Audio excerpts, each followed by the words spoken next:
Hello everyone, welcome back to LaExcellence Bengaluru Presents Current Issue of the Day, episode number 184.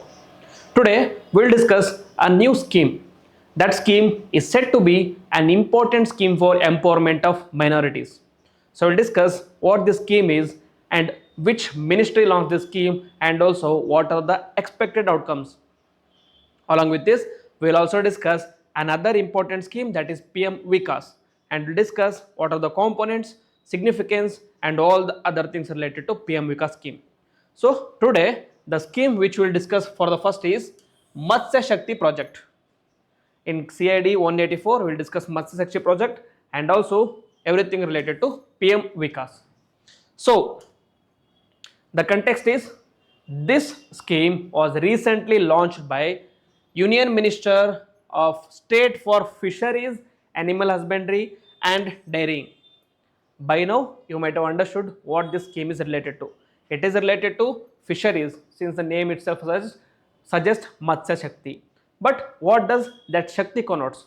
Shakti connotes the minorities. So the Shakti here is empowerment of minority fishing communities. Okay. So Matsya Shakti project is to empower or to provide Shakti to minority fishing communities. It is implemented by Villingam Regional Center of ICAR, Central Marine Fisher Research Institution. Okay, Villingam Regional Center of ICAR. Within ICAR, it is Central Marine Fisheries Research Institute. Okay, it is being implemented by this research institute. It is also part of PM Virasat Ka Samvardhan, or popularly known as PM Vikas. Virasat Ka Samvardhan is also known as PM Vikas. Next, features of this Matsya Shakti Yojana. The main feature is socio-economic well-being of minority fishing communities or fish families is the major objective here. You want to improve or you want to empower the socio-economic well-being of these minority communities. Next is, there will be a year-long phased training program. They will provide a training here. Basically, Matsya Shakti is part of PM Vikas. PM Vikas is part of Skill India mission. So obviously here you are going to focus on skilling. So here also there will be year-long training program. On what? On sustainable livelihoods and modern skill development related to fisheries. Okay, modern skill development related to fisheries. So selected individuals or elected individuals will be provided training with respect to sustainable livelihood as well as modern skill development. Next, hands-on training will be provided on integrated aquaculture. How do you integrate aquaculture with regular agriculture, and seed production and advanced fisheries. So there will be training on aquaculture, that is integrated aquaculture. What is integrated aquaculture? Where you will not only do aquaculture but also integrate it with agriculture. Integrate with agriculture. One of the famous integrated aquaculture is below sea level farming. What is below sea level farming? Below sea level farming in Kuttanad of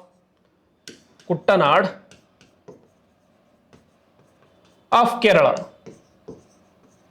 Okay, what they will basically do is, if this is the sea, if this is the beach, and if this is their coconut plants, okay, if this is their coconut trees, okay, if this is their coconut for farming, here what they will do is, when the sea is over flooding, the water will come and reside in this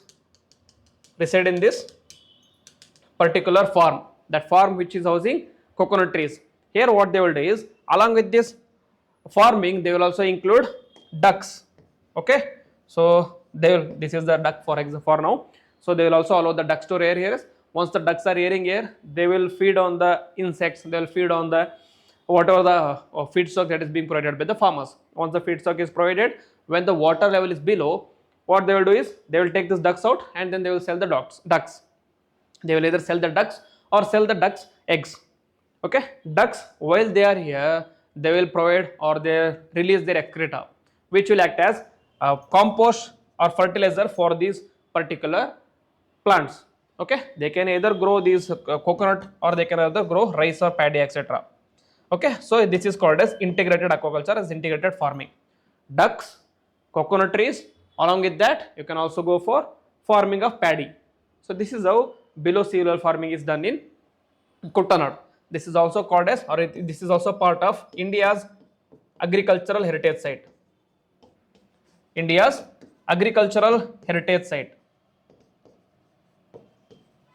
Okay, how there is heritage sites for a like UNESCO heritage sites are there in India. For example, Hampi, Pattadakkal. This is agricultural heritage site, meaning these agricultural practices followed in this Kuttanad are so rare or so unique that they have to be preserved. So there are two more agricultural heritage sites. One is saffron farming in Kashmir.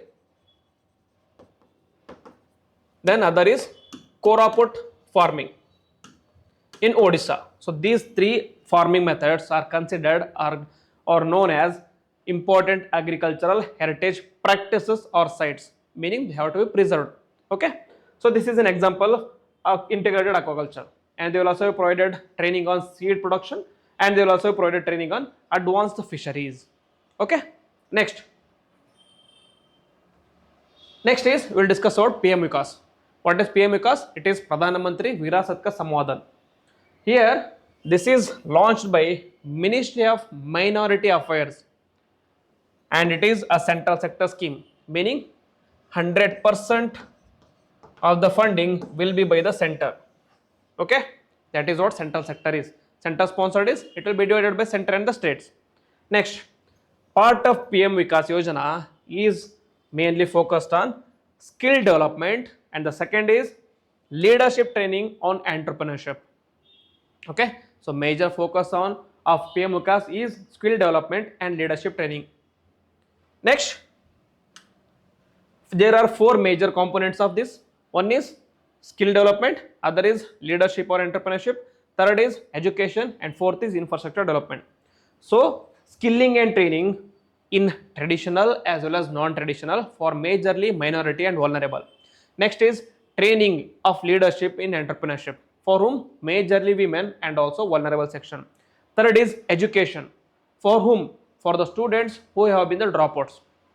Here they will provide bridge courses or bridge programs for school dropouts, so that without the formal education they will also be provided with skilling. Next is infrastructure development. Providing skilling, leadership, education is not enough when there is no infrastructure. So this component includes infrastructure development, which is done through PM Jana Vikasa Karyakram. PM Jana Vikasa Karyakram, which focuses on infrastructure development. Okay, so next is the outcomes. What are the expected outcomes of this PM Vikas scheme?